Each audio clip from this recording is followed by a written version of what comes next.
যদি আপনার বাড়িতে কোনো বাচ্চা থাকে এবং আপনি যদি তার এডুকেশন অর্থাৎ শিক্ষা নিয়ে চিন্তিত থাকেন, তাহলে একটা দুর্দান্ত প্ল্যান বলছি, মন দিয়ে শুনুন। বাচ্চার পড়াশোনার জন্য best solution child education plan. দেখুন এটি কিভাবে কাজ করে। আপনি প্ল্যানে টাকা জমানো শুরু করে দিলেন। বাচ্চা যখন 18 বছর বয়স হবে তখন থেকে 21 বছর বয়স পর্যন্ত একটা রেগুলার পে আউট আসবে, যাতে তার পড়াশোনার খরচা চালাতে পারবে। এবার আসি এই প্ল্যানের টুইস্টে।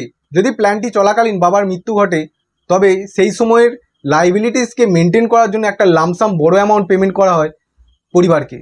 এছাড়াও প্ল্যানটির মধ্যে যেটি ছিল 18 থেকে 21 বছর পর্যন্ত একটা রেগুলার পে আউট আসে বাচ্চার এডুকেশনের জন্য। এছাড়াও যতদিন না পর্যন্ত বাচ্চার 18 বছর বয়স হয় ততদিন প্রতি বছর একটা বড় অ্যামাউন্ট পেমেন্ট করা হয় পরিবারকে, যাতে তার পরিবারের খরচা এবং সন্তানের এডুকেশনের খরচা চালাতে পারে।